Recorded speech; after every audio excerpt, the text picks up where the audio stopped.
Hi everyone, this is Stacey and welcome to my channel. Please do not forget to like, share, and subscribe. For today's video, I am going to remake or rearrange one of my old arrangements. So let's start.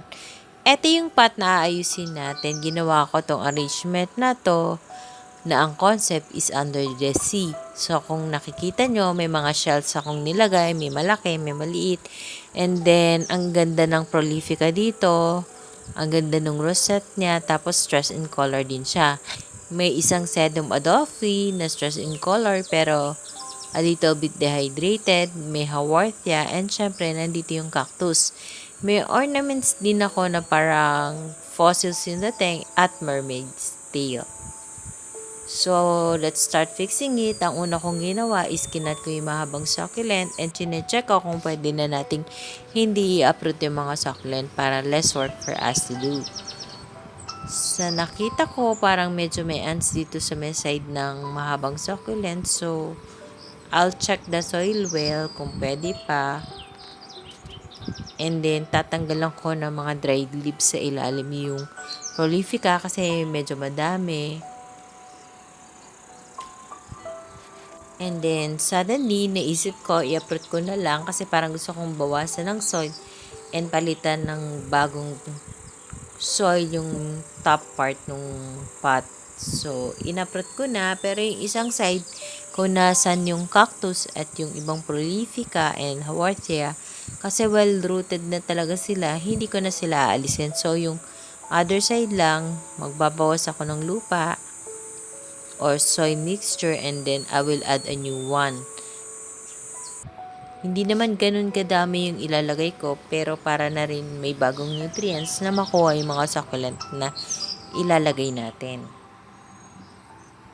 So, after kung malagay yung soy at mapantay yung soy mixture sa sapat, naglalagay ako ngayon ng white dressing na sand. So, bali throughout the pot, ang gagamitin lang natin is white dressing kasi nga, ang team natin is under the sea. So, syempre, ano ba yung nandun sa under the sea, diba, sand? So, I'll be using white sand pero I'm planning to put also blue sand para may ibang color naman para hindi patay yung kulay ng ating arrangement. So, I decided also to add another cactus. So, wag yun na akong tanungin kung anong name ng cactus kasi kung mahirap i-identify yung mga succulent ID na mga echeveria kasi magkakamukha sila, mas mahirap alamin yung succulent ID ng mga cactus. Tapos, ang ihirapan nilang i-pronounce.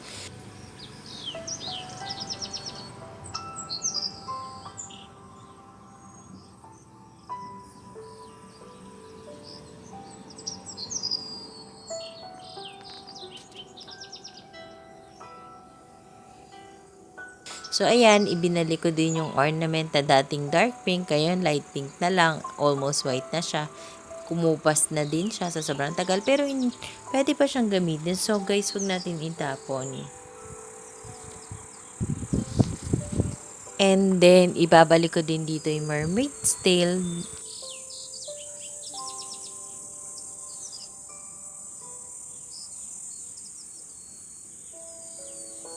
Nilagay ko yung sedum adelphi. Tapos, binalik ko din yung mga haworthia. Sa tabi lang ng cactus, binalik ko din yung malaking shell. And then, yung mga haworthia na tinanggal ko lahat dito, ibabalik ko din sila lahat. Pati yung mga prolifica. Tapos, maglalagay lang din ako ng cuttings na mahaba. Pero, hindi ko alam kung anong tawag eh. Hindi naman siya string of heart. Kasi alam ko yung string of heart, iba naman yung itsura niya. O, ayan lang, itutusok lang natin yung mga prolifica and haworthia kasi ano naman yung kinat ko na yung mga root part nila kasi di na rin ganun ka-healthy. Magkakarots din naman sila ng bago kaya okay lang yan. And besides, yung potting mix na ginamit natin is dry kaya safe sila sa stem rot. And yung soy mixture pala na inilagay ko at yung dating nakalagay na is ganun pa rin. 50% loam soil and 50% pumice stone. Yung loam soil na nabibili namin dito sa market near sa area namin is composed of garden soil, coco peat, vermicast, rice hull, and carbonized rice hull. So, 75 pesos per bag ang bili ko. So, parang 5 in 1 na siya. So, hindi na ako nag-add ng iba pa. Pamistone na lang ang ina-add ko. Tsaka, konting Osmo ko. So, ayan, matatapos na tayo. So, maglalagay na, ang final touch natin is yung paglalagay ng blue sand, which is siya yung water dito sa arrangement. One tip din na may ibibigay ko sa inyo pag gagawa kayo ng succulent arrangement is that make use of what you have at home. It can be a recycled thing. An ornament can also be a stone. And pwede naman yung cuttings. Pwede nyo rin naman silang haluan ng ornamental plants.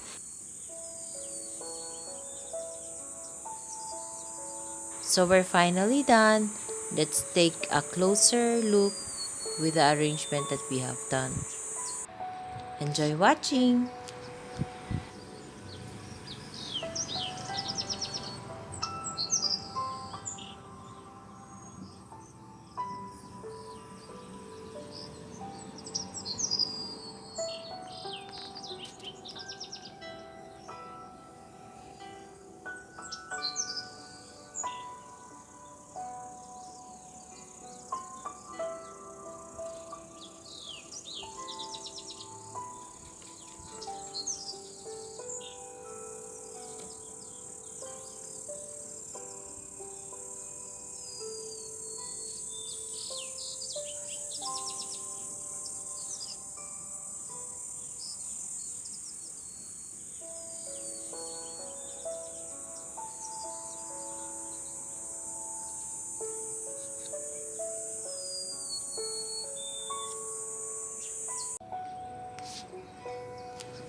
That's all for today's guys, and I'm so happy with the arrangement I made today.